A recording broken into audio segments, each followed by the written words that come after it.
Entonces, la idea es que hoy hablemos un poco sobre dos temas que son interfaces de usuario y cámara. Y la próxima clase continúo con el tema de interfaces de usuario, pues ya un poco más técnico, y la parte del audio. Cualquier duda que vayan teniendo, pues me van preguntando ahí mismo, que pues, la idea es que sea un poco pues, participativo esto.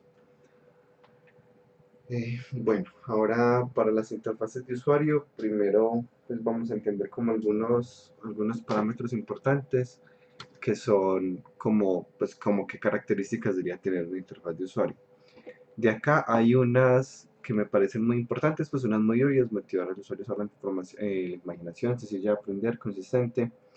Consistente se refiere a que vaya, digamos, la interfaz de usuario en el mismo contexto del juego. Si el juego es sci-fi, sería muy raro que la interfaz de usuario fuera, mm, digamos, no sé, un estilo militar, o si fuera todo algo militar, sería muy raro que todo el sci-fi fuera como tipo, no sé, pues oriental, 1500, pues así, tipo, era feudal, pues. Entonces la idea es que tengamos como esa coherencia normalmente en el juego también reflejada en la interfaz.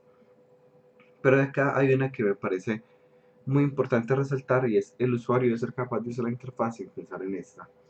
Entonces quiero que pensemos un poco en la analogía de que es una interfaz con algo físico primero, y es una interfaz va a ser ese elemento que nos va a permitir conectar dos diferentes entes, eh, digamos, de una forma muy clara. Entonces, uno, por ejemplo, no necesita saber cómo funciona el motor de un carro, pero uno puede manejar un carro. Y es porque hay una interfaz entre el motor del carro y el conductor. Esa interfaz es, bueno, el manubrio, la palanca de cambios y los pedales. Por ejemplo, esa sería la interfaz. Cuando uno utiliza un computador, uno no necesita entender completamente, pues uno no necesita entender de hecho nada de cómo funciona el computador o el celular por dentro. Pues adentro tiene una fuente, una memoria RAM, un disco duro, un sistema pues de cableado, un sistema operativo, etcétera. Pero uno realmente pues no necesita entender a fondo esto, porque hay una interfaz que le permite a uno interactuar con ese computador pues simplemente a través de un periférico como el mouse, y de forma, digamos, muy intuitiva. Esto, pues cuando hablamos de interfaz, va a ser siempre como ese elemento mediador, sea del mundo físico o del mundo virtual. Y sea esa interfaz que estamos haciendo, el mundo físico o el mundo virtual, la persona debería ser capaz de utilizarla sin pensar en ella. Pensemos en que si una interfaz de un carro estuviera mal hecha, entonces uno podría pasar semanas o meses manejando, y aún así cada vez que vaya a hacer un cambio le toque otra vez mirar, no sé, los pedales, o mirar otra vez la palanca de cambio, porque es una interfaz muy difícil. En ese caso significaría que la interfaz está mal hecha, pero no es así. Pues los carros, de cómo están hechos, digamos que garantizan un poco que en un par de semanas o meses, dependiendo como igual del ritmo de la persona, ya se pueda acostumbrar y pueda utilizarla sin tener que estar pensando qué es lo que hay que hacer. Y pasaría lo mismo cuando ustedes hacen un juego. Si hacen un juego que es con teclado y la persona constantemente tiene que estar mirando el teclado porque la distribución de teclas del juego es muy incómoda o no está bien hecha, pues van a llevar a un error en este ítem de acá. Pensemos en que, listo, yo hice mi juego y está hecho con WSD, que es lo normal, en esa parte está bien, pero resulta que hay habilidades que están con la J, con la K y otra con los números, pues digamos 4, 5, 6. Entonces posiblemente este tipo de interfaz que tiene una distribución tan amplia lleven a la persona a que tenga que estar pensando en la interfaz, que sería en este caso la distribución del teclado, para poder utilizarla. Eso sería un error. O cuando creamos nuestra propia interfaz en el celular, donde tenemos un joystick y algunos botones, si la persona tiene que estar mirando porque la distribución que hicimos fue muy rara, por ejemplo poner el joystick a la derecha es muy inusual, entonces en ese caso pues nuevamente estaríamos pecando por esta parte de acá. Hay unas revisiones que debemos hacer. De acá la más importante, pues las leo igual: qué le decimos de lo que necesita saber, qué no le decimos de lo que él quiere saber, y qué retroalimentación le damos para alcanzar el objetivo. De estas quiero resaltar esta de acá, de que le decimos que no necesita saber. Y me gusta hacer una analogía con cómo ha cambiado, de hecho, las interfaces de usuario a lo largo del tiempo. Miremos, por ejemplo, cómo era Word en el 95, pues Word 95 de Office 95. Entonces miremos, normalmente se veía algo como esto. Entonces, si miramos, es una barra, pues o una interfaz muy saturada, porque tengo un montón de opciones acá disponibles, más las otras opciones, pues digamos las otras opciones que tenga acá, y el espacio de trabajo se vuelve muy pequeñito. Pues de hecho, si comparamos con como era antes a como es ahora, y bueno, y para Carla usar en ese tiempo, pues las pantallas eran más pequeñas, y es esto, pues miren, así se veía antes, y así es como viene ahora por defecto. Ah, significa que ya tengo menos funcionalidades. No, tengo más. Pues ahí, de hecho, entre esa versión y esta han cambiado, han agregado muchas funcionalidades. ¿Cuál es la diferencia? Que decidieron empezar a agruparlas por categorías y aparte permitir como la posibilidad muy rápida de uno pues ocultar las barras cuando uno da clic por fuera, o si uno le gusta tenerla todo el tiempo presente, pues puedo pinearla como bloquearla para que ya no se vaya cuando yo doy clic por fuera. Pero nuevamente son estrategias que buscan tratar de mantener, digamos, el espacio muy limpio, hacerse esa pregunta, que es tal cual esto. ¿Qué le estamos diciendo y que no necesita saber? Por ejemplo, todo el tiempo necesitamos mostrarle cómo insertar una cita, todo el tiempo necesitamos decirle em, cómo alinear el texto a la izquierda o a la derecha, pues darle la opción de hacer esto. Pero puede ser que no, puede ser que yo no necesite mostrarle todo el tiempo, sino que cuando él le interesa hacer algo, pues él venga a la categoría correspondiente y utilice pues lo que necesite. E inclusive pues cuando no esté utilizando nada, puede acá devolverse y ahí sí cuando llene la categoría ya está lo que sea que necesite. Entonces son unos cambios que se han hecho en las interfaces de usuario desde hace varios años hacia acá. Y es como les decía, pensando en esto, ¿qué le decimos al usuario que no necesita saber? Dice un juego que me gusta un poco como referencia, es Ori and the Blind Forest. Ori and the Blind Forest maneja pues digamos un componente visual muy fuerte, casi que uno en cualquier momento pues toma un screenshot del juego y funciona como wallpaper. Pero si miramos, esto es posible en parte porque la interfaz es muy limpia. Vemos que la interfaz es muy limpia. ¿Hay enemigos? Sí, pero miremos que la barra de los enemigos ni siquiera es visible a menos de que yo inicie combate con él. Como ya inicié combate con él, ya la barra de vida de él es visible, lo mismo con este de acá. Pero si ya no estoy en combate, ya me dejan de mostrar la interfaz de ellos, porque tratan de mantener siempre como la escena muy limpia y de no mostrar información innecesaria. ¿Qué otro referente se les ocurre de pronto que maneje una interfaz muy limpia de juego?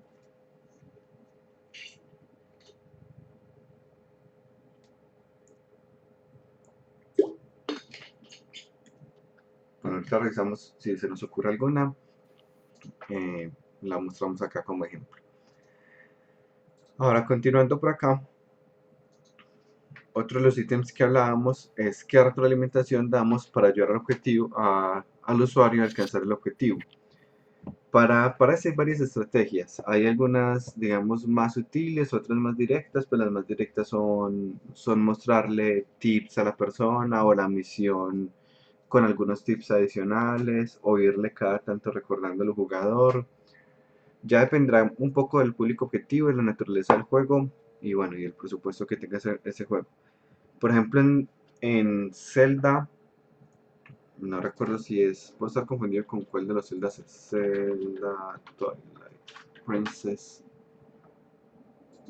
Cuando uno está atascado en algún punto, el personaje mira hacia el lugar donde uno debe dirigirse.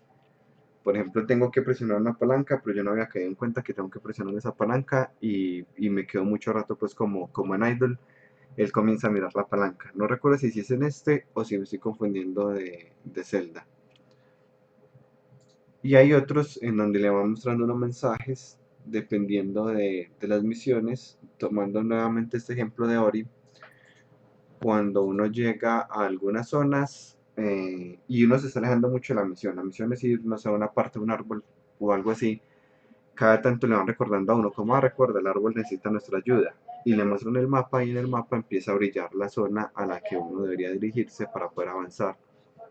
Porque si bien estos juegos, pues digamos, tienen un componente muy grande de exploración y uno parece tener cierta libertad, eso es falso en la medida en la que uno se va a llegar a unos puntos de atasque. Cuando uno no va a la misión, sino que uno empieza a explorar el mapa, llega un punto en donde uno se da cuenta, bueno, pero no puedo seguir avanzando porque no tengo triple salto, no puedo seguir avanzando porque no puedo nadar. Y finalmente, pues el único camino real era irme hacia donde me están diciendo en el mapa. Ah, ¿qué otro Otro ejemplo se les? juego que tiene una, Sí, otro juego que tiene una interfaz muy bacana es Journey, que pues no sí. tiene como una interfaz en sí, sino que como que la mete dentro del juego. Entonces, por ejemplo, la vida del personaje es lo largo que tiene la bufanda. Ujú. Entonces, mientras más larga la tenga, más vida tiene.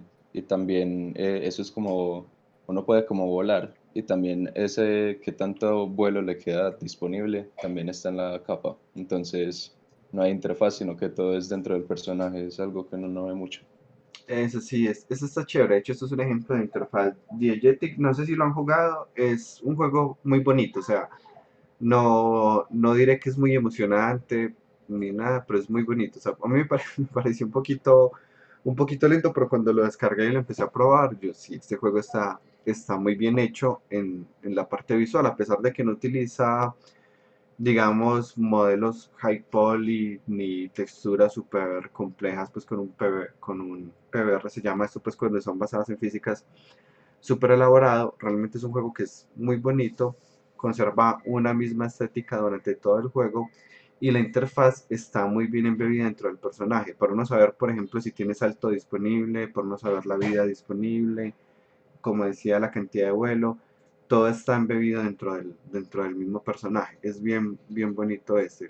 Pues de hecho cumple el mismo principio que ahora. En cualquier momento uno toma una captura de pantalla y ya tiene un wallpaper que va a estar, digamos, bien hecho. Un poco también como, pues hay juegos que se esfuerzan mucho en que la parte visual siempre esté bien. Hay uno muy nuevo que supongo que conocen, que es el de Ghost of Tsushima, que la cámara está muy bien hecha, o sea, casi que la cámara está tan bien hecha que pareciera que todo el tiempo son cinemáticas y ya es parte del juego realmente.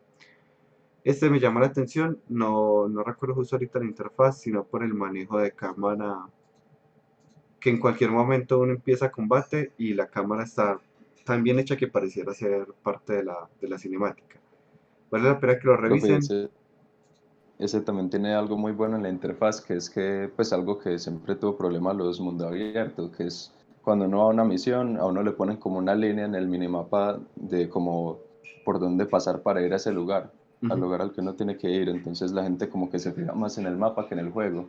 Y ujú. para solucionar eso, lo que hicieron fue que en vez de una línea que uno le dijera a dónde ir, el viento va hacia esa dirección. Entonces durante el juego no va a la dirección del viento y ya sabe que está yendo a la misión que necesita ir. Ah, muy interesante, no sabía, está chévere. Sí, porque como lo resolvieron, por ejemplo, en Elder Scrolls, para no poner como exactamente un minimapa bajito, pues si hay un minimapa, ponen si esta barrita aquí, una barrita aquí para uno seguir. Que digamos es un poco más cómoda que el minimapa, pues porque cuando uno mira acá, pues tiene un campo de visión un poco más amplio, pero sigue siendo un elemento externo de UI. El hecho de que pongan lo del viento, pues es algo completamente que hace, digamos, está muy embebido dentro del escenario. Este vale la pena que lo revisen, este no lo he jugado todavía, estoy esperando a que en algún momento salga en promoción porque por ahorita aún está como costoso. Ahora Otro continúo. profe Sí. que tiene interfaz, bueno, un ejemplo muy clásico de esa interfaz como limpia sería Dead Space, que Dead Space, por ejemplo, la vida del personaje la tienes como un tubo en la espalda y la munición, o sea, no tiene HUD, sino que la vida del personaje se ve en la espalda como con un brillo que va Ujú. tornándose de azul a rojo y la munición está en el arma, al lado, cuando tú Es, apuntas. ese súper bien, sí, ese es de hecho el ejemplo que yo pongo aquí en la presentación, porque me parece un ejemplo de, pues para ser muy viejo, Dead Space es del 2000, ¿qué? 4, Dead Space 2008. Entonces, o sea, es del 2008 y aún así fue muy bien hecho la parte, muy bien pensada la parte de la interfaz. Ese es otro muy buen ejemplo de interfaz limpia.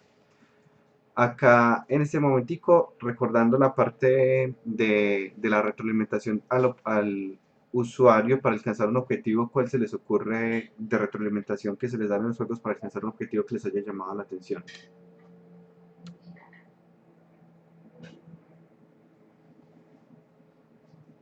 Porque el ejemplo que se me ocurre, Pues sí, yo creo que el del viento como califica como uno de esos, ¿no? sí, sí, completamente de acuerdo. Sí, porque o sea, realmente sí, no sé qué hacer, sigo el viento y ya en algún momento llego a lo que tenía que hacer. Ese es muy buen ejemplo, sí. El de Ori pues son los recordatorios. Bueno, en Zelda se utiliza normalmente a Navi, que es la dita que lo acompaña a uno también como un recordatorio constante. A veces muy constante, En, pero sí. en DMC Devil May Cry hay el escenario, por ejemplo, va mostrando como varios caminos y tal, pero se va destruyendo todo porque está como en ruina, entonces te va marcando un camino o te van apareciendo como letras de los demonios hacia donde tienes que ir. ¿Y en cuál de todas?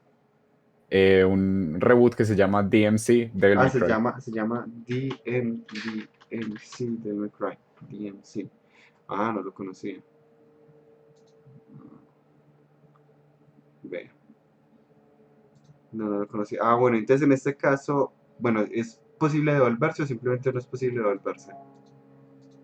No recuerdo muy bien, pero por ejemplo en los escenarios se va mostrando, digamos en la ciudad hay tres pasillos y vos vas a ir por uno y se va cayendo todos los edificios encima de ese camino, entonces ya sabes, bueno, no es por acá. Ah, listo, ya, ya. Entiendo, sí. Y esa es otra forma muy embebida dentro del juego de ayudar a la persona a alcanzar el objetivo. Entonces, la idea es cuando estemos pensando en la interfaz de usuario que no nos limitemos solo a retroalimentar a la persona en el estado del juego, sino también en cómo alcanzar el objetivo y en algo que se conoce como ampliar la usabilidad, que lo vamos a ver en un momentico. Entonces, para lo que viene, hay un concepto que me gusta mencionar mucho, que es el concepto de diegetic, que es cuando algo hace parte de la ficción, algo que no sea diegetic es algo que no hace parte de la ficción. Por ejemplo, los subtítulos no son algo que hace parte de la ficción. Uno está viendo una película y los subtítulos, de hecho, son pues algo que lo puede sacar a uno de la película o de la comodidad de la película, porque no hacen parte pues como de la misma ficción de lo que está ocurriendo. Por ejemplo, cuando tenemos algo, pues cualquier elemento que no haga parte de la ficción se considera un elemento non-diegetic, pues a veces ocurren por accidente, como creo que pasó en Game of Thrones que había un vaso de Starbucks, si no estoy mal, y también algunos relojes pues que no cuadraban. Esos, por ejemplo, serían elementos non-diegetic, esos sí ya son pues más accidentes que nada. Pero son esos elementos que al estar por fuera de la ficción pues pueden causar que el usuario en este caso el espectador, se salga de la película. La idea de mantener todo tan, digamos, tan diegetic, tan dentro de la ficción como sea posible, es, es un poco permitir que el usuario se olvide de ese mundo externo, que se quede tan embebido dentro del juego que pueda pasar, no sé, 3 4 5 horas seguidas prácticamente sin comer nada, sin pararse, porque está tan dentro de la ficción que nunca notó ese cambio de tiempo. Pero en la medida en la que uno se va saliendo de la ficción, que uno recuerda como mundo real, entonces ya empieza uno a tener mayores pausas, que no es, digamos, el interés de uno como desarrollador, pero la idea es que la persona esté tan embebida, tan, pues sí, metida dentro de la película, como diría uno, como sea posible. Y nuevamente, en la medida en la que tengamos más elementos que no pertenecen a la ficción, pues vamos a lograr más recordatorios de que lo que está jugando, digamos, no es real, de que hay algo diferente, hay algo externo y vamos a conseguir que haga unos mayores cambios. Y nuevamente no es la idea. Pues digamos, en el caso de los juegos mobile, normalmente uno necesita que una persona esté jugando más o menos 2 semanas antes de que empiece a invertir en el juego de uno, en el caso de los que tienen compras en bebidas. En el caso de los juegos de consola, es diferente porque muchos son de pago de entrada. Entonces, bueno, si uno ya logró el pago de entrada, uno podría pensar como cuál es el interés de que él se quede varias horas, pero normalmente esto se va reflejado en el review y el review pues se va reflejado en más o menos compras más adelante. Acá, como les decía, tenemos entonces lo que podemos manejar en la interfaz, que a veces, digamos, lo dejamos de lado y nos dedicamos solo a esta retroalimentación del estado. ¿Cuál es el estado del juego? Cantidad de vida, si tengo algún estado que me está afectando, como estoy envenenado, estoy aturdido, estoy ciego, estoy pegado al piso, pues root, como le dirían. Estoy guardando el estado de la partida, cualquiera de esos estados. Pero aparte, pues hay algo que se nos olvida que podemos hacer en la interfaz y es muy importante, y es amplificar la usabilidad. Affordance Amplification se llama acá, y es cómo vamos a reforzar las habilidades que tiene el jugador. Entonces, si el jugador puede ir a recoger un hacha que está en el piso, cómo yo le voy a través de la interfaz y ojalá de la forma más pues, diegética, pues sería la palabra en español, más diegética posible, cómo voy a lograr que él se dé cuenta que puede interactuar con esa hacha, cómo voy a hacer que él se motive a ir hasta ella para ir a levantarla. Ahorita retomo esta parte de acá. Y con esto que acabamos de ver, podemos dividir la interfaz en cuatro elementos diferentes, que son cuando algo no pertenece al espacio de juego ni a la ficción. Ese es como el caso más básico. Y el caso extremo, cuando sí pertenece a la ficción y sí pertenece al espacio de juego. Entonces, un ejemplo muy básico, el que no pertenece ni a la ficción ni a la geometría, se conoce como HUD. Y estas son las interfaces más sencillas que se sobrelapan sobre una pantalla. De hecho, todo esto es un escenario tridimensional, pero ese escenario tridimensional se termina de renderizar, ya todo está en píxeles, y luego cuando ya todo está en píxeles, encima le ponen otra capa adicional de píxeles, en donde ya se pone unos elementos visuales que nuevamente no hacen parte de la ficción, no tiene por qué pues haber un número gigante volando, no tiene sentido dentro de la ficción. Y aparte de que no tiene sentido dentro de la ficción, pues no hace parte de la geometría. Es decir, yo me muevo y esto no tiene ningún cambio. En el caso opuesto, y aquí es el mismo ejemplo que nos ponía ahorita Andrés, le estoy cambiando el nombre, si es Andrés, ¿cierto? Sí, sí, es Andrés. Listo. El ejemplo que nos ponía ahorita Andrés, entonces tenemos a Dead Space, en donde no hay un HUD propiamente, no tenemos esto, sino que toda la interfaz está embebida y hace parte de la ficción y de la geometría. ¿Por qué la geometría? Porque como la barra de vida es esta zona de acá del exoesqueleto, si yo me muevo, pues ella se mueve conmigo. Eso es geometría, se está moviendo conmigo. O pertenece como a las unidades del mundo. Lo mismo acá, digamos, la información adicional también hace parte de la geometría. ¿Y por qué se justifica esto en la ficción? Pues porque estamos en un mundo pues un poco más sci-fi, en donde hay más tecnología, el mecánico tiene su exoesqueleto, pues digamos que se justifica que tiene, no sé, tendrá sensórica que le permitirá ver el estado de salud de él, y tiene un casco de realidad aumentada que le permite ver información adicional de los objetos. Entonces todo esto pues se va justificando dentro de la misma ficción. Cuando tenemos una interfaz de esta naturaleza, es lo que conocemos como diegetic. Otros ejemplos de estos son el este que de hecho me lo dio otro estudiante ayer. El mapa de este juego, cuando uno lo abre, él pues toma el mapa y lo pone aquí frente a la pantalla. Esto también se conserva dentro de la ficción. No tengo como una pantalla externa de mapa, que nuevamente lo que haría es sacarnos de la ficción, porque es una capa adicional dibujada, no tiene nada como de dentro de la misma ficción del juego. Esto sí. Y otro ejemplo que me gusta dar es el de Batman, el modo detective de Batman, que le permiten ampliar la información, pero nuevamente se justifica, pues hace parte de la geometría. Miremos acá que me señala como las partes de interés sobre el mismo, pues como señalándome sobre el mismo espacio de juego. Y bueno, se justifica en la medida que, bueno, no, Batman es un personaje cuyo superpoder es el dinero, y ese dinero compra gadgets o los manda pues a hacer unos gadgets con, no sé, realidad aumentada y tecnología de rayos X, entonces por eso pues todo esto tiene sentido, que sea como lo que, algo así como lo que él estuviera viendo. Un poco también ocurre con estos, a ver, estos UI que son parte del mismo casco, no recuerdo si era en Metroid, sí, que es bueno, yo tengo mi casco puesto y mi casco pues tiene su interfaz ahí embebida, inclusive pues le ponen como la curvatura para tratar de que sea un poco más dentro de la ficción del juego.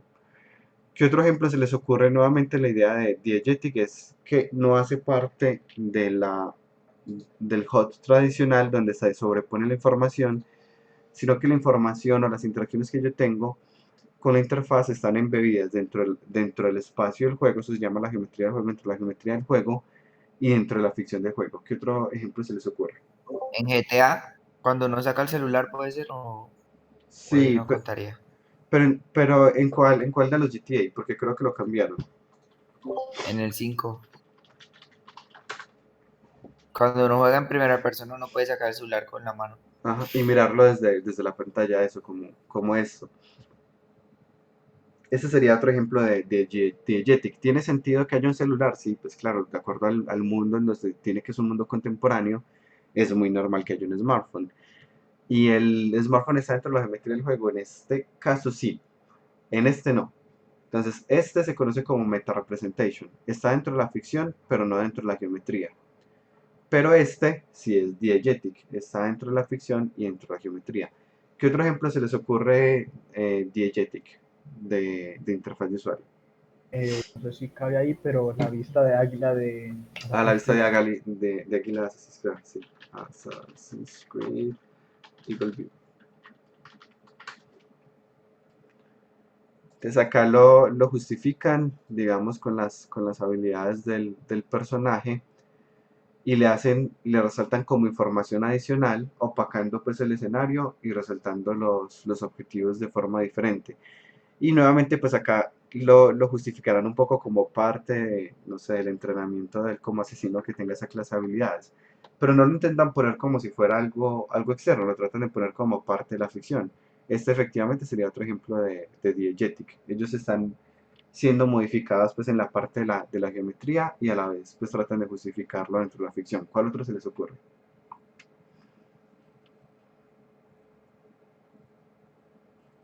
Una vista parecida a la de detective de, de Batman es la de Tomb Raider, del reboot que Ah, tuvo. sí, es verdad, ¿cómo se ¿Cómo llama se esta? llama? Survival View, pues yo no sé. Busquemos a ver eso. Estaba esperando que me saliera algo, pero no. Pero sí, sí, de hecho es el que estuvo gratis hace relativamente poquito. Y si tiene una vista que le permita a uno también resaltar información del mapa cuando uno necesita ayuda, pero sí, no sabría cómo buscarla. Bueno, pero es En Celeste. celeste. En ¿Cuál hay en celeste? Celeste, que uno tiene una cantidad de dashes fija y pues con el pelo, con el color del pelo se muestra si uno los tiene disponibles o no. Así nunca, no, yo como no he jugado celeste, y lo tengo, pero no lo he jugado.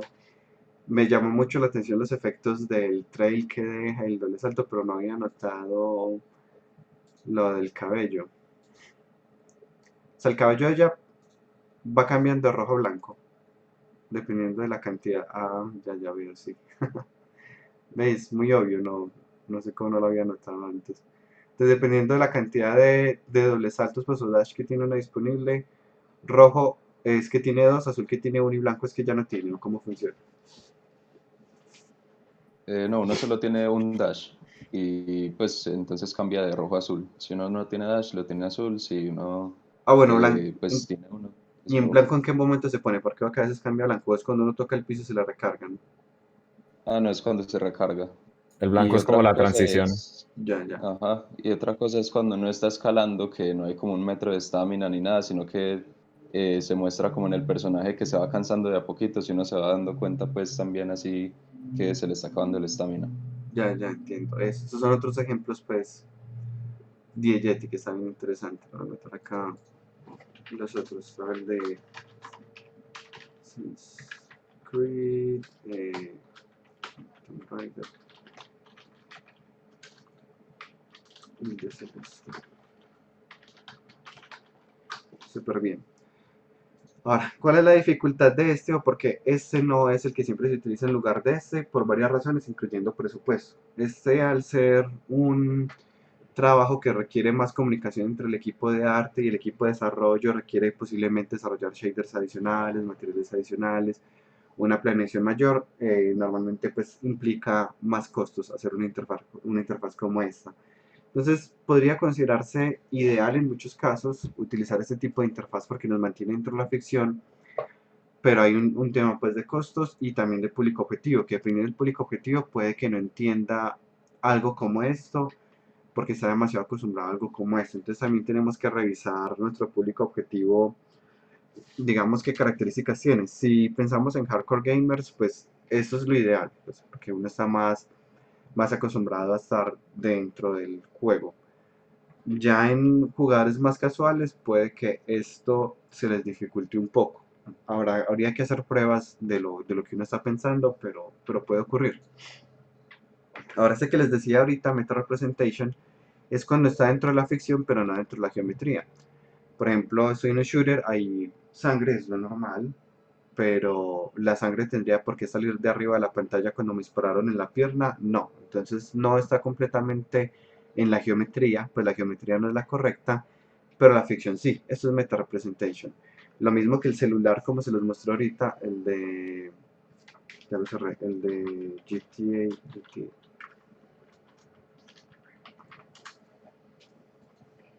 Cuando la ponen acá, esto es meta representation. Está en la ficción, sí, pero no en la geometría, se lo ponen a uno aquí en el UI.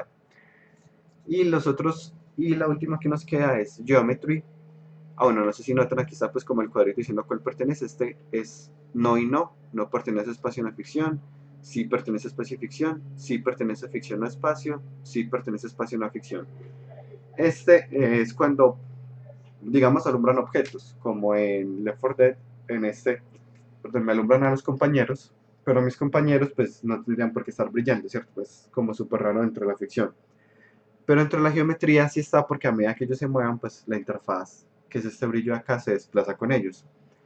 Hay varios juegos, este hecho lo utilizan demasiados juegos como para la parte de la affordance, como yo necesito que la persona suba esta escala y le pongo a brillar la escalera y a titilar.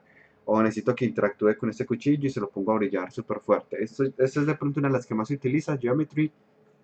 A veces, digamos, nuevamente puede sacar un poco de la ficción si se abusa mucho de esto. De hecho, en el de Zelda es un poco más sutil. El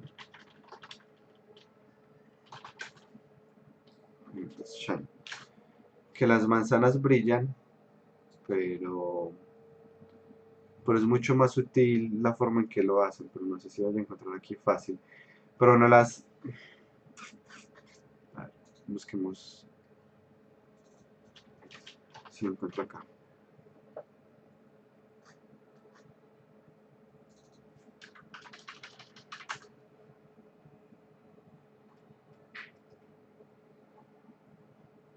Pero es que hay tantas publicaciones de este que no creo encontrar fácil lo que publicaron ellos.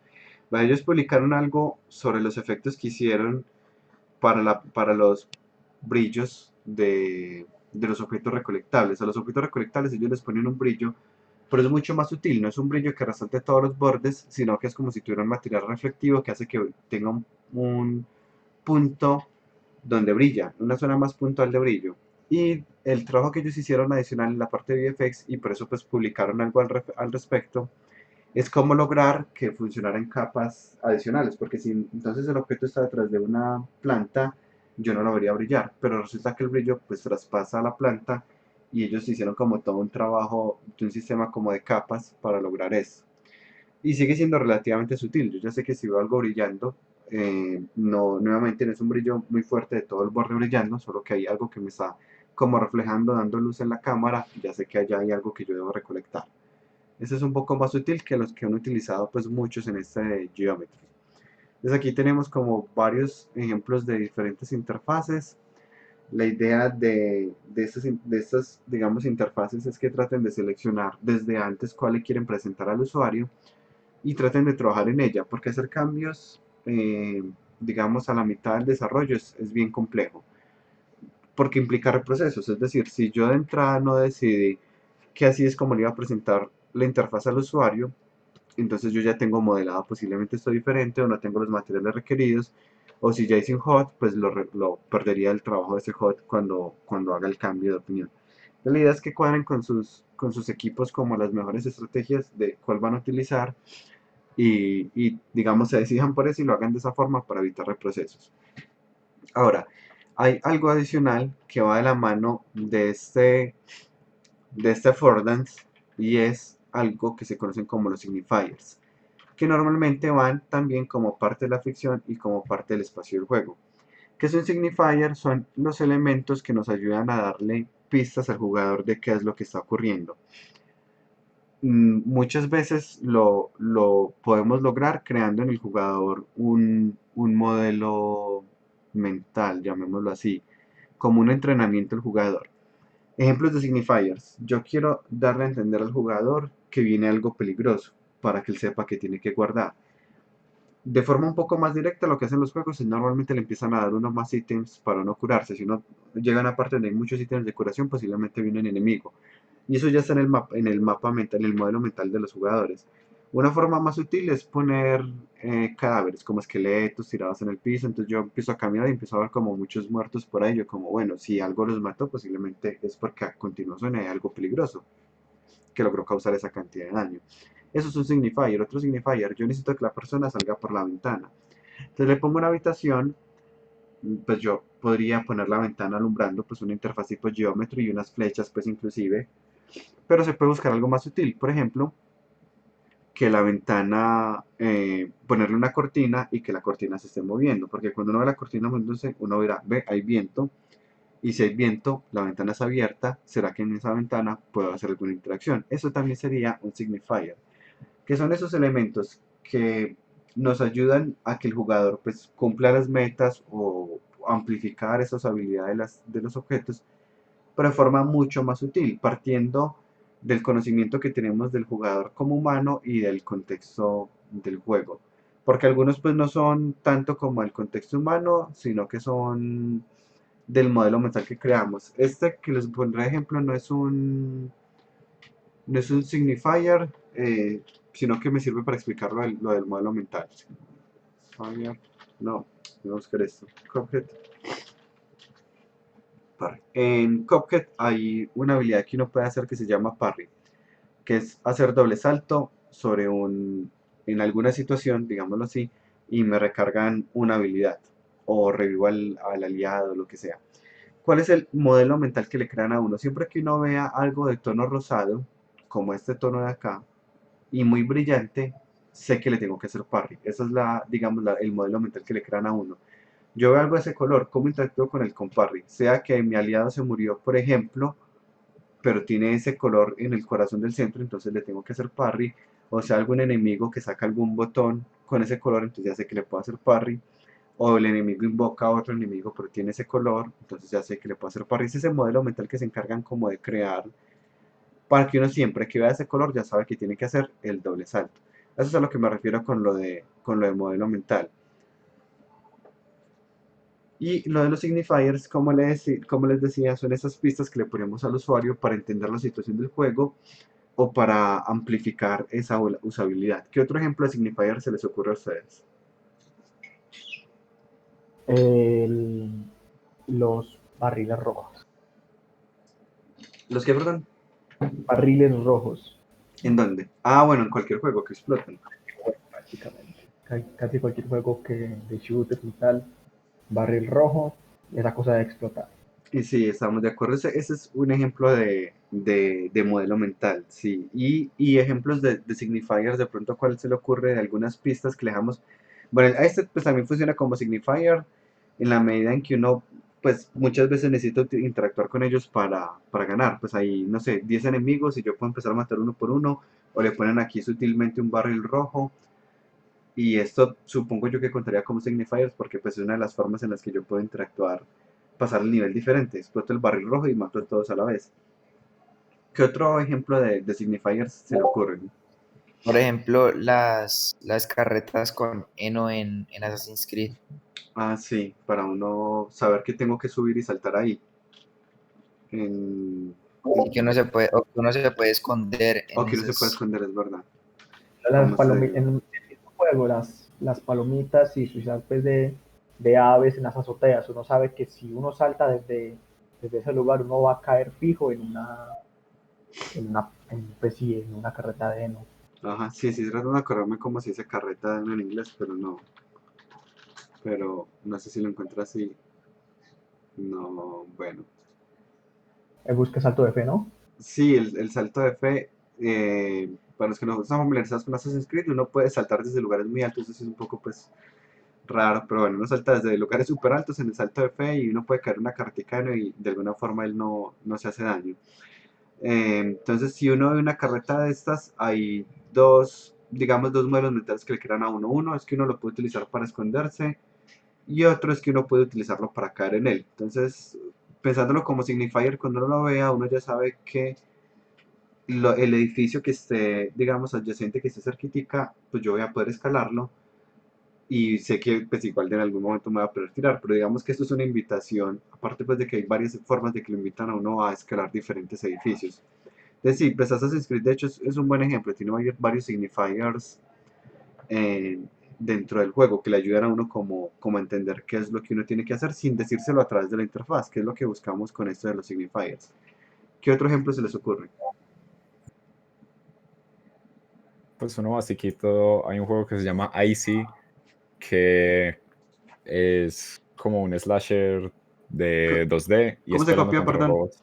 A, Issei, o sea, como hielo, pero con una Y al final. I, sí, y allá, ahí sí. Así. Sí. Entonces, vos vas peleando contra los robots y ellos normalmente no reaccionan a los golpes, pero se quedan como un momento estuneados. Y el modelo que te crean es que cuando están estuneados, ejecutar de una. O si Ah, no, ya, el bicho se vuelve a reactivar. ya entiendo. Ve, no conocía eso. Tiene mucho, pues le noto cierto parentesco a Mega Man. Que no sé exactamente por qué. Pero sí, y de hecho, creo que el último, este juego que estuvo, que eran los mismos autores de Mega Man, que estuvo en Kickstarter, creo que tenía esa misma mecánica, que había que ejecutar a los enemigos al final. Pero no lo. God of War podría casi caber en eso, pero luego recordé que God of War te pone ahí el botón que tienes que presionar para ejecutar así enorme Sí, para que y de vaya. hecho hace parte de la mecánica, o sea, como hágale daño, y luego presione triángulo, y luego X, y luego círculo, y luego y en los momentos correctos, sí.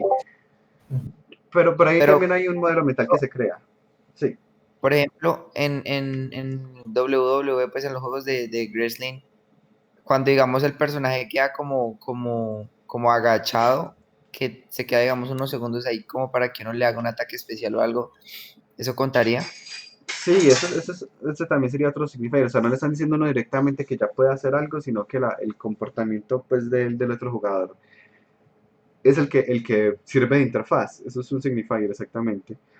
Y nuevamente, pues parte de ese concepto de crear un modelo mental. Y bueno, pues esos modelos mentales, la idea es que los empecemos a desarrollar en los juegos, tratar de que nuestro juego tenga esas características que son tan claves que el jugador todo el tiempo las va a entender. O sea, crearle ese modelo mental a la persona que puede que él no se dé cuenta que lo está aprendiendo, pero que internamente lo hace, porque finalmente pues el cerebro hace un montón de tareas sin que uno sea consciente de ello. Pues esto parte de un concepto y es el cerebro humano tiene algo que es plasticidad, puede pues como estar cambiando.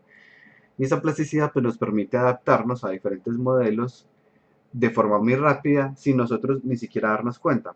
Un ejemplo que yo les daba, de hecho en la clase de ayer era pues con el otro grupo, con el tema de la plasticidad del cerebro, hay unos experimentos que han hecho de ponerle a las personas unos sensores adicionales, no sé, un chaleco que tiene vibraciones y va a vibrar diferente dependiendo de cierta situación. Después de la persona utilizarlo durante, no sé, un par de días, un par de semanas, ya la persona no tiene que pensar, vibró a la derecha, significa, pensemos en alguien que sea eh, colorblind, pues acromático, no puede distinguir colores, pero que el chaleco vibre de forma diferente dependiendo de los colores. Al principio pues será raro porque él va a ver un anaranjado y va a entender, listo, vibración derecha significa anaranjado, vibración izquierda significa verde, vibración arriba significa morado, cualquier cosa como esto. Pero pasados unos días, unas semanas, el cerebro ya crea el modelo mental y él ya no tiene que volver a pensar en él. Simplemente él va caminando y él se va a dar cuenta que las cosas son naranjadas, verdes o cualquier color sin tener que pensar en eso, porque el cerebro fue capaz de adaptarse a ese modelo mental. Esto, digamos, de la plasticidad del cerebro también va un poco asociada con la edad. Si queremos crear modelos mental, pues tenemos que pensar en que estamos en un público objetivo relativamente joven, en donde, donde le resulta pues mucho más fácil crear el modelo mental que de pronto un público objetivo que sea mayor, porque la plasticidad pues digamos que existe, es un poco más lenta, entonces tratar de crear modelos mentales puede ser complejo si no los tenía antes. Van a notar en muchos juegos, el público objetivo de los juegos casuales son personas, de hecho, por los lados de los 30 años. De hecho, pues mujeres de los lados de 35 años es uno de los públicos que más consume los juegos hipercasuales. Entonces, cuando uno piensa que hay muchas variantes de Candy Crush, por ejemplo, que es un juego casual, uno pensará que es una solución muy perezosa, pues sí, en parte lo es, pero realmente es que el público objetivo, que son personas de esta edad, no están tan dispuestos a crear esos nuevos modelos mentales, entonces prefieren jugar algo que ya conocen, como bueno, eso es como Candy Crush, yo sé jugar Candy Crush, entonces yo puedo jugar este juego sin ningún problema porque ya tengo ese modelo mental creado. Entonces, nuevamente, esto de crear los modelos es muy importante para que lo consideren los proyectos. Si el público objetivo de pronto es mayor, piensen en más bien utilizar modelos mentales ya existentes que empezar a crearle uno desde cero. ¿Me hice entender o alguna duda con eso que acabo de decir?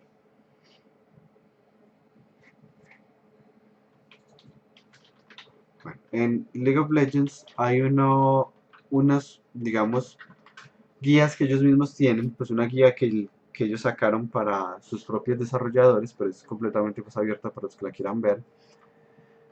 Y el modelo mental que tratan de crearle a uno se nota en algo como esto de acá.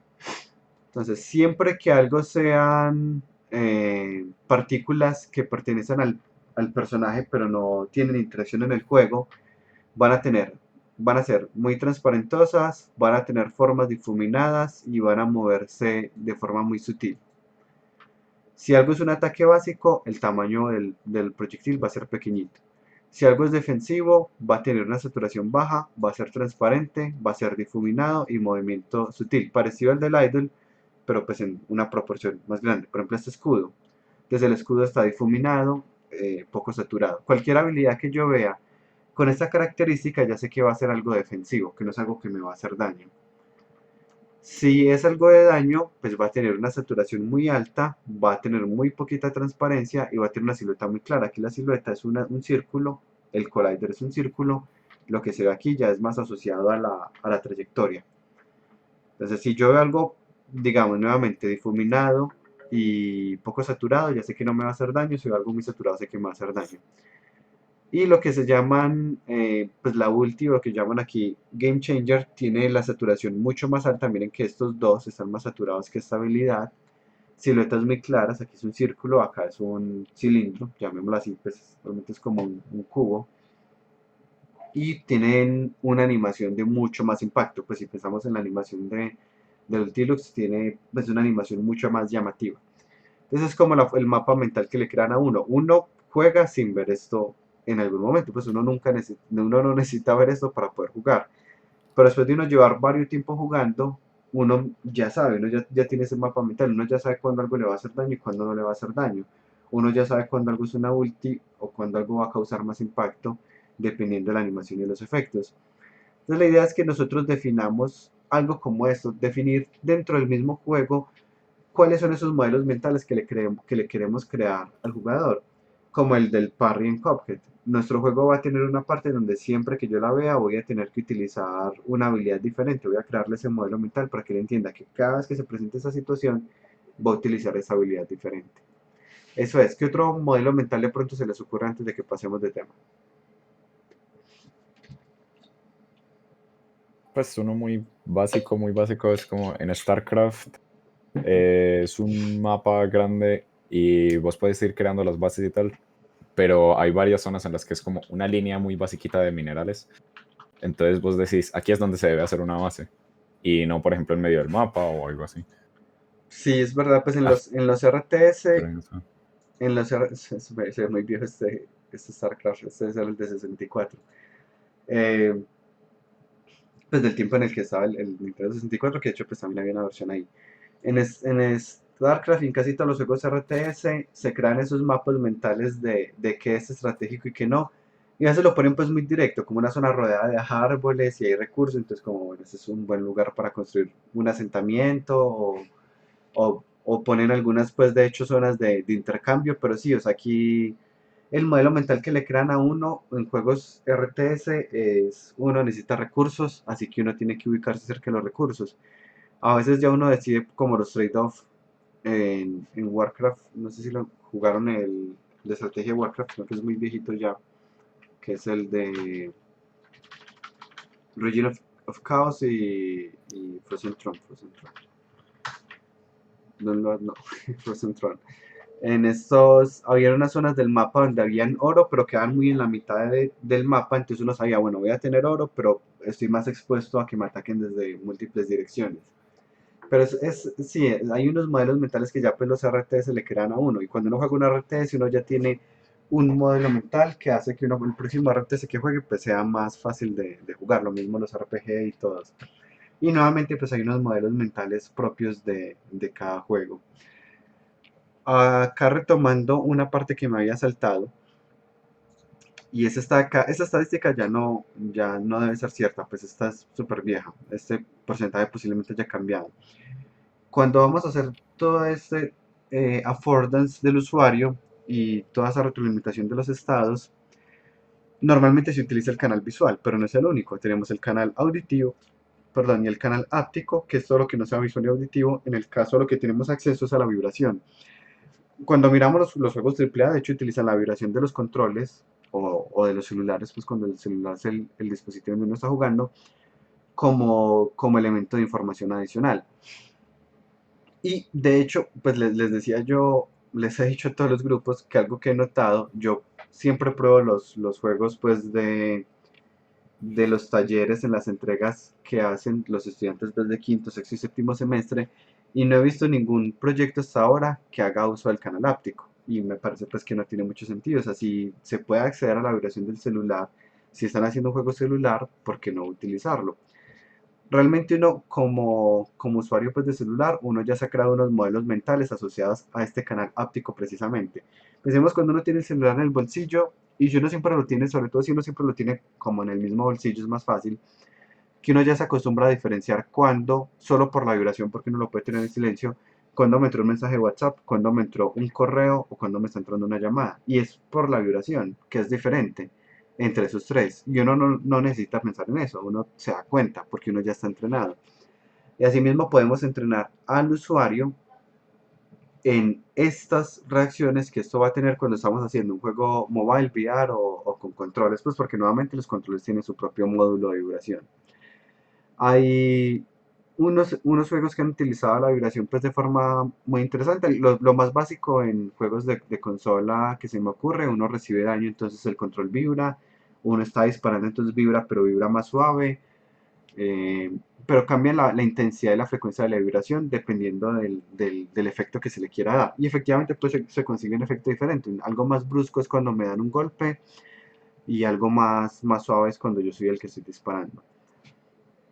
Antes de retomar el canal auditivo, recordemos que lo podemos utilizar de forma redundante, es decir, ocurre algo en el juego y viene acompañado de un sound effects que me da como información adicional, o por ejemplo en League of Legends, cuando hay un personaje que se llama Pyke y está invisible pero está cerca de uno, la música de fondo cambia pues con una música asociada a él, entonces aparte de que hay información visual, pues hay algo aquí en el audio que le da a uno esa información.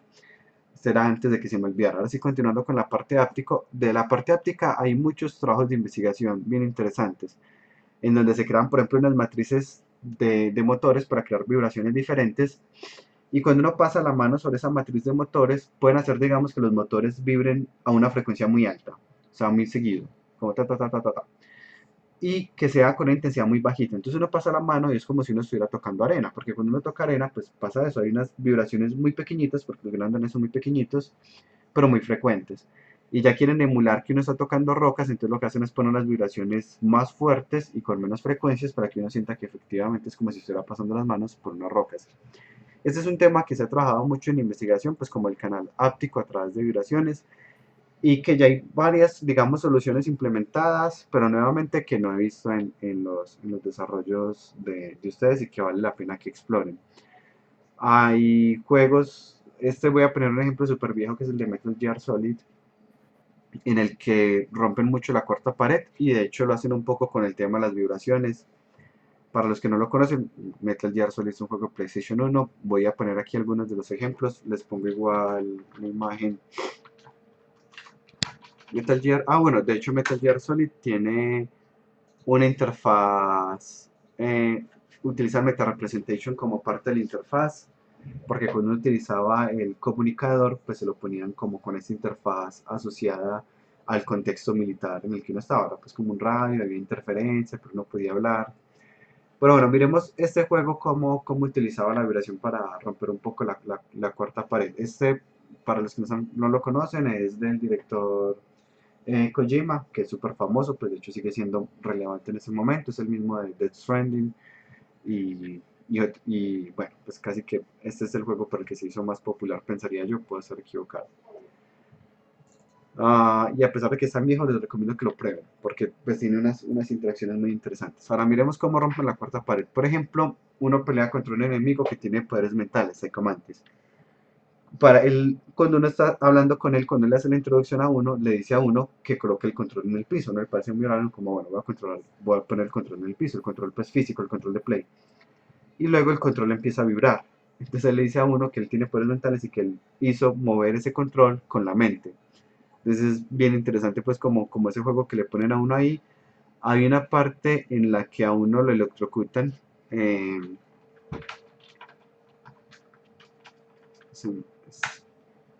Estaban escritos listo acá. Y uno debe presionar cuadro, pues esta misma mecánica que tienen varios juegos de combate en donde uno tiene que presionar un botón rápido, en este caso para evitar morir. Y cuando uno lo presiona rápido y sobrevive, son varias tandas, pues finalmente uno queda cansado, entonces lo llaman al comunicador y le dicen que se ponga el control en el brazo, uno se pone el control en el brazo y empiezan a hacer varias descargas de vibraciones diferentes, como tratando de hacerle masaje a uno para que uno descanse el brazo. Ahí nuevamente están rompiendo la cuarta pared, dándole a entender a uno que uno es como el personaje más que el jugador, y ahí nuevamente utilizan el canal áptico. Este es bien interesante, pues ya saliéndome la parte áptico de cómo interactúan con el usuario. Hay, por ejemplo, para derrotar a Psychomantis, para poder que él no le lea a uno las habilidades, uno lo que tiene que hacer es desconectar el control y conectarlo en el segundo puerto, y ahí ya entonces él pierde como la habilidad de leer las habilidades de uno.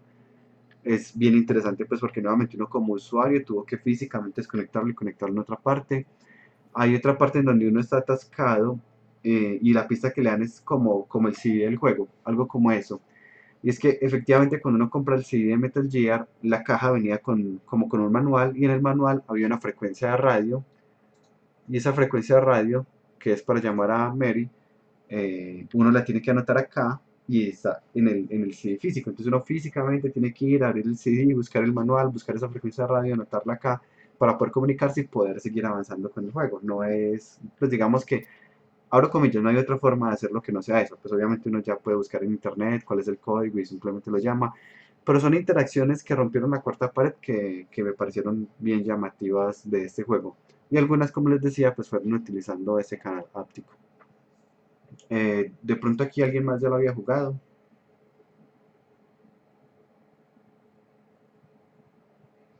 No, bueno, pensé que alguno lo habría jugado. Pero sí, el juego es muy viejo, igual, pues como les digo, vale la pena que lo revisen por temas de interacción con el usuario. Ahora, en canales ápticos, como les decía, tenemos un montón de información adicional que podemos ponerle al jugador a través de las vibraciones del celular o del control.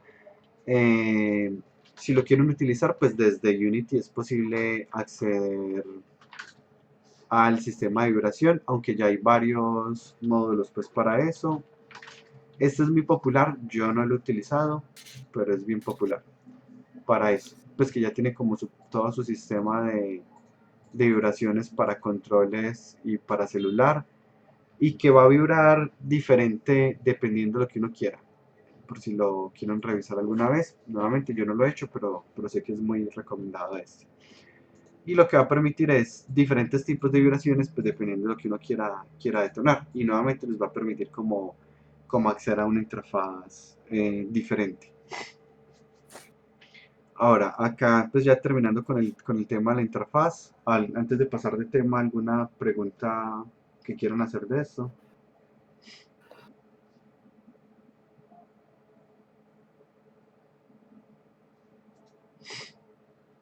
Bueno, entonces pasemos ahora a la parte de Unity. Entonces cuando hablamos de las interfaces tipo hot, es lo más directo del mundo. Las interfaces tipo hot, pues yo creo acá desde Unity, le crear un canvas, le selecciono aquí Screen Size, de modo que funcione pues en diferentes tamaños de pantallas, y yo aquí puedo crear digamos un botón, y ese botón pues está ahí sobrepuesto sobre la pantalla. Entonces miremos que es como si aquí estuviera el mundo y aquí estuviera la interfaz.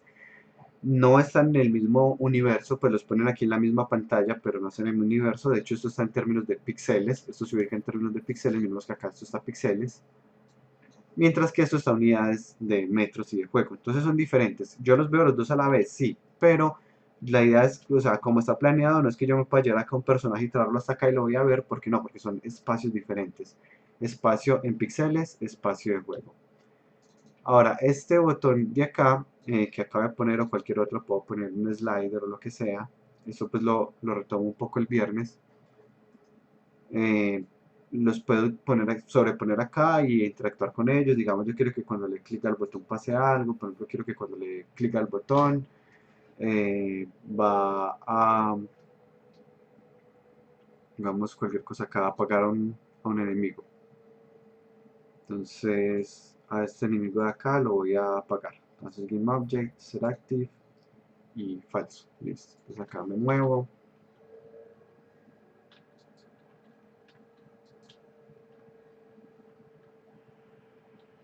Y acá entonces está el enemigo, y cuando presiono este botón simplemente se desaparece. Listo, eso es todo. Entonces estoy haciendo una interacción a través de esta interfaz de usuario. Esto es nuevamente tipo hot, que está sobrepuesta a la cámara, y estoy haciendo alguna interacción con ella. Así como tenemos esto, por ejemplo, pongo unas cositas acá que estaba probando.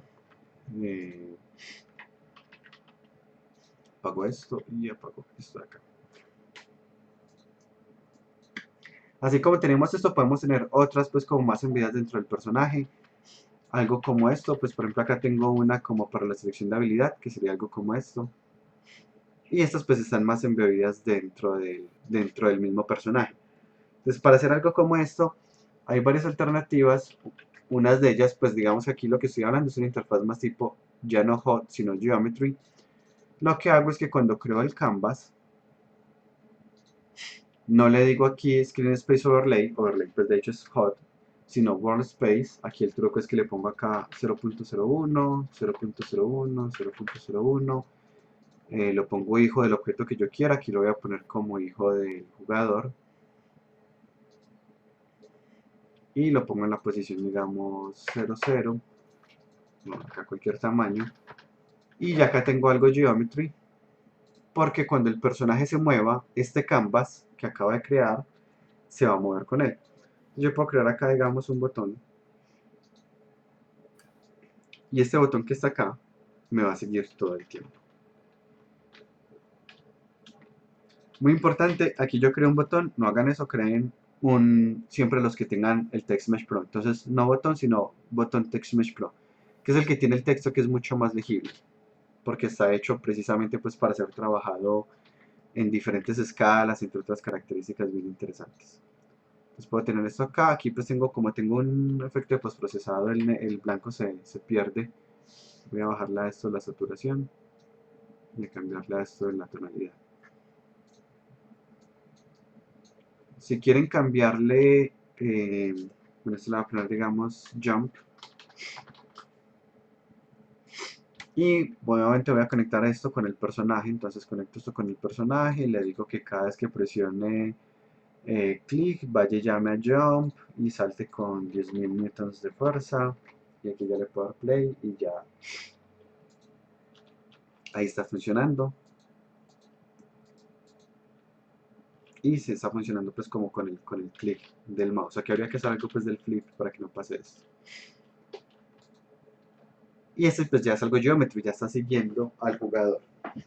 ¿Puedo cambiar la fuente? Sí, claro que sí. ¿Cómo cambio la fuente? Ustedes buscan alguna fuente, digamos, Purisa Font, que fue el con la que utilicé por ejemplo ayer. La busco, la descargo y el archivo que me descarga lo guardo en el proyecto. Entonces yo aquí tengo esta carpeta donde guardé esta fuente, ¿cierto? Lo que descarga uno normalmente es un archivo TTF, que de hecho no la puede pues instalar. Cuando uno le instala en Windows, lo que hace es que la guarda en una carpeta específica, que es la carpeta en la que Word y otros programas van y buscan las fuentes. Pero esa misma estrategia no la puede utilizar Unity. ¿Por qué? Porque el sistema operativo en el que va a funcionar es desconocido. No sabe si va a funcionar en Windows, puede ir a buscar la carpeta de fuentes allá en la carpeta de Windows, o si va a funcionar en web, donde no tiene acceso a un sistema operativo, o si va a funcionar sobre Android, en donde la fuente se guarda en otra parte. Entonces, cuando uno utiliza fuentes en Unity, tiene que guardarlas en el proyecto. Entonces las guardamos, tomamos el archivo, abrimos en la ventana de TextMesh Pro, Font Access Creator, buscamos la fuente que queremos y le damos crear Font Atlas y nos crea un archivo como este de acá. Cuando nos crea este archivo, ahora sí, desde acá, desde el texto, ya yo puedo ir a seleccionar la fuente que yo quiera. Por ejemplo, Purisa, que sería esta de acá, o cualquier otra fuente que yo quiera. Y nuevamente podemos convertir las fuentes descargándolas, poniendo en el proyecto y utilizando ese creador de Atlas. Este es este ejemplo ¿Puedes de repetir ese interfaz. proceso, porfa? Qué pena. Sí, hagámoslo desde cero. Descarguemos una fuente. Descarguemos Helvetica Ubuntu Font. Que esta es muy popular. Ubuntu Font.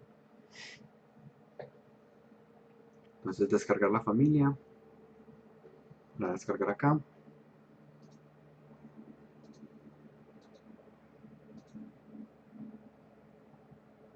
Pensé que iban a quedar una carpeta. Una carpeta. Normalmente los guardan carpetas porque son familias normalmente. Pues la fuente negrita, la fuente delgada. Entonces normalmente uno descarga toda la familia.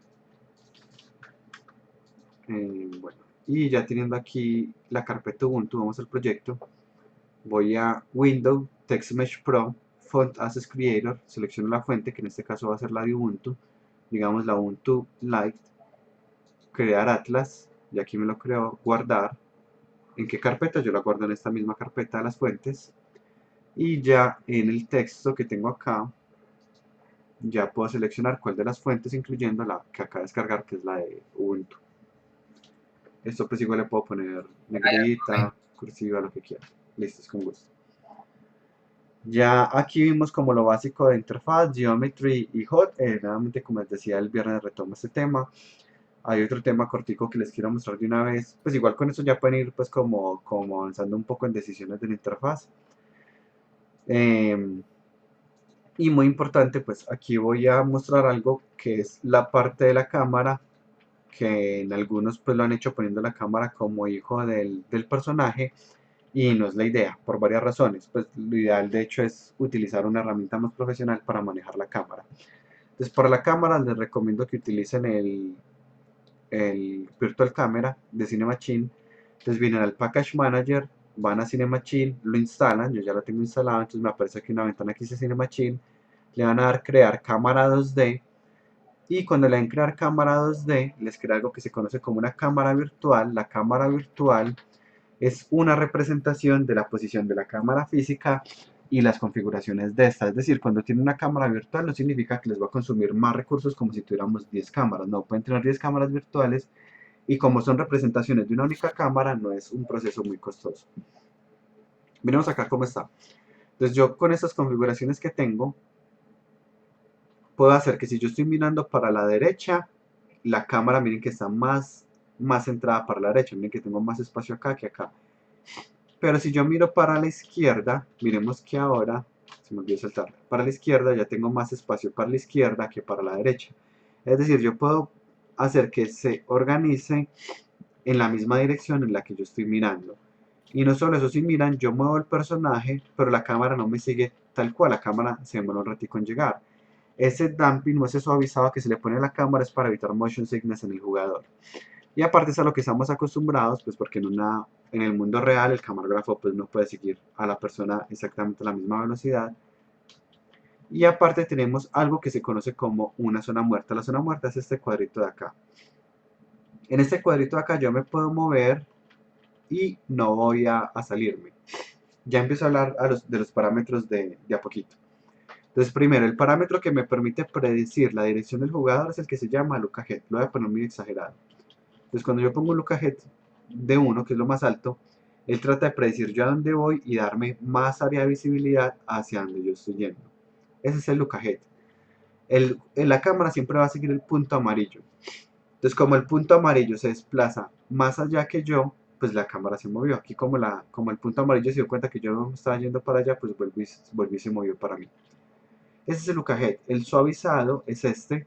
Si pongo un suavizado muy pequeño, entonces va a ser más brusco el cambio de look ahead. E igual el look ahead pues puedo controlarlo con un parámetro como digamos más sutil, 0.25, entonces como que medio mira un poquito más para allá, pero no tan fuerte. Lo voy a dejar ahora en 0 para explicar los otros parámetros. Como la cámara me sigue suave, pues yo puedo controlar qué tan suave me sigue, y esos son estos parámetros de damping. Si yo pongo un damping muy grande, significa que la cámara se demora mucho en seguirme. Miren que ahí la cámara apenas está llegando hacia donde yo estaba. Ponerlo digamos muy bajito y que la cámara me siga tal cual nuevamente podría causar motion sickness. Ahora, él donde me sigue, él solo me va a empezar a seguir si me salgo de esta que se conoce como la zona muerta. Miren que yo acá me muevo en la zona muerta y la cámara no se mueve. La zona muerta se controla acá. Dead zone, entonces yo le puedo poner que fuera más grande, digamos 0.35, 0.35. Y miremos que yo me puedo mover en todo este cuadro antes de que la cámara me empiece a seguir. Esa es la zona muerta. Yo, por ejemplo, puedo crear una zona muerta que sea solo a lo alto. O sea, como si yo salto, el personaje no me va a seguir. La cámara, pues en esta parte, aunque yo salte, no me va a seguir. Pero cuando me empieza a mover para los lados, que sí me siga. Entonces creo una zona muerta que es más bien vertical. Ya nunca me sigue, no, sí, claro. Cuando yo empiezo a saltar y me salgo de la zona muerta, él sabe que tiene que seguirme. La zona azul, que se llama la zona suave, soft zone, es la zona en la que él me sigue despacio.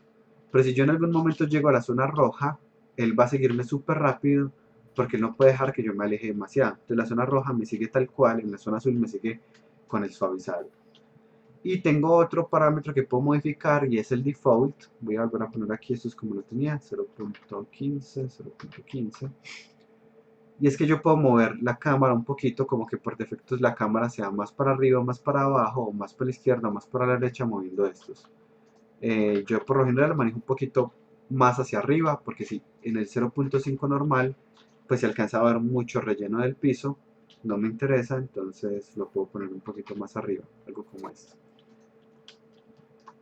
Quiero que noten que igual la cámara nunca se sale, miren que acá ya el mapa desaparece, pero cuando yo me muevo, la cámara no se sale. Lo mismo si yo por acá me tiro al vacío, si yo por acá decido tirarme al vacío, aquí, listo. La cámara no me sigue al vacío, que es la idea, la cámara se quedó ahí. ¿Por qué? Porque las cámaras virtuales tienen unos complementos, como el complemento Pixel Perfect, y en este caso pues lo utilizo para el snap de los píxeles, y este Confiner. El Confiner recibe como parámetro un collider, que ustedes crean un objeto vacío, le ponen el componente Polygon Collider, lo editan como quieran, digamos de esta forma, y la cámara ya sabe que no se puede salir de ese confiner de acá. Entonces aquí cuando le doy play la cámara sabe que no se puede salir de ahí, aquí la cámara se puede mover, acá ya no puede subir más porque el collider le impide subir más, pero por acá ya otra vez puede volver a subir. Ese es el confiner. Entonces crean un collider, Polygon Collider, y se lo pasan a la cámara, se lo arrastran tal cual hasta la cámara y ya la cámara sabe cuáles son esos límites de los cuales no se puede salir. ¿Dudas hasta acá? ¿Cómo se pone ese límite que acabas de explicar? Se crea un objeto vacío. Entonces creo un objeto vacío. Cliente. Le agrego el componente Polygon Collider. Y ese Polygon Collider, pues que está aquí por defecto, uno lo empieza a editar, pues le doy clic en editar. Y ya pues yo empiezo a editar lo que esté por dentro. Bueno, importante, lo marco como trigger. Si no, la persona pues se va a chocar. Pero pues yo miren que lo puedo editar con la forma que yo quiera. Entonces con esta forma que yo le edite, ya sé que es la forma en la que la cámara se va a poder mover. Esa es básicamente como, digamos, la forma que la cámara podría moverse. Luego tomo la cámara, a la cámara le agrego la extensión. Miren que hay varias extensiones, le agrego la extensión Confiner. Y a ese Confiner le arrastro este objeto vacío que acabo de crear. Y ya ahí queda listo. ¿Sí fue claro, Alex? Sí, entonces ya cuando caiga ya no la va a seguir ya no la va a Es, seguir pues hasta ningún lado. exactamente. Entonces uno no necesita crear todo el mapa por fuera porque pues no hace falta, el jugador nunca lo va a ver. Lo que tengo que poner es un bank confiner que me impida que el jugador vea zonas que no han sido creadas. ¿Alguna duda antes de que terminemos? Profe, lo que te pregunté del HUD como en movimiento animado, Sí, lo eso lo podemos. vemos. Sí, pero igual les muestro acá de una vez. Miremos acá que yo tengo en el canvas. ¿Dónde está mi canvas? Debe ser este. Miremos esta animación que hay acá, de capítulo 1. Capítulo 1 Forest. ¿Cómo funcionan estas animaciones? Entonces hay varias formas. Pues una sería crear la animación en un software externo y traérmela como video, como cuadros de animación. Pero yo puedo animar eso acá directamente. Miremos la ventana de animación que ya hemos visto antes. Supongo que recuerdan que yo alguna vez animé un cuadro, un collider, poniéndolo acá. Entonces es lo mismo, yo acá puedo tener animaciones de los textos. Entonces voy a seleccionar el texto y voy a mirar su animación. Yo creo que me va a tocar ir acá, ahora sí. Y miremos qué está pasando. Entonces, ¿qué están haciendo? Lo que están tomando es, primero tomando esta línea. Entonces, miremos la animación. Esta línea es esta línea de acá. Esta linecita. Miremos qué están haciendo con esta línea. Le están modificando su posición en X y están modificando su tamaño. Bueno, en esta primera parte la posición en X está quieta, solo se mueve el tamaño y luego mover el tamaño, ahí sí se mueve la posición en X para la izquierda. Esa es la animación que tiene este palito de acá. ¿Cómo la podemos hacer? Pues podemos hacerlo de guardar, darle grabar y empezar a movernos entre los diferentes frames y que él ya nos interpole como los que nos quedaron faltando. Pero ¿qué pasa con el texto? Miren que el texto no está animado, entonces ¿por qué el texto tiene una animación? El texto está quieto, lo que se está animando es una máscara.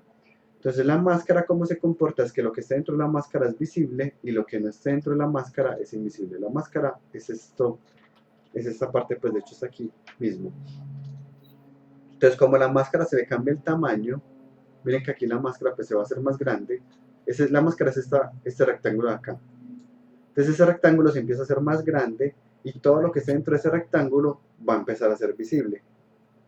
Porque es el comportamiento pues de una máscara. Miremoslo acá en el juego. Voy a crear aquí otra vez un objeto de UI. Canvas. Y voy a apagar este de acá. Entonces este canvas voy a crearle un slider. Entonces aquí está mi slider. Y voy a crearle a este slider una máscara. Entonces voy a crear una imagen. La imagen va a ser papá del slider. Esta imagen le voy a poner el componente mask. No me acuerdo cuál de estos es, creo que es este. Sí, ya. Y miren que entonces el slider ya solo es visible en la zona de la imagen, pero voy a ponerle un diferente, digamos, este de acá. Y acá en el de más, pero no me acuerdo si es este el componente.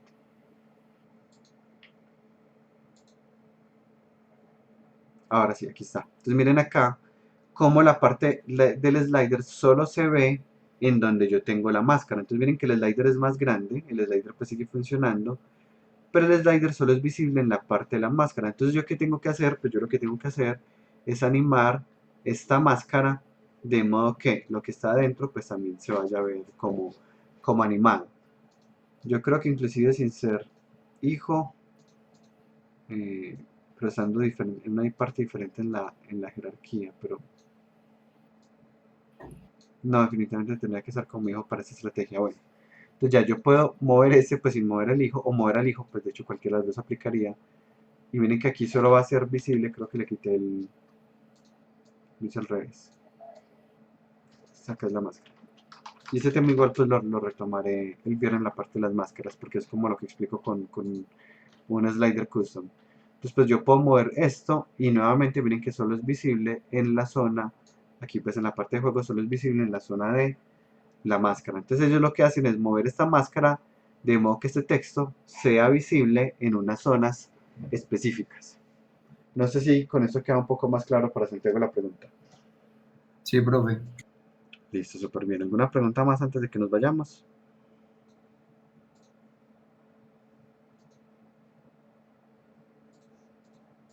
¿Preguntas? ¿No?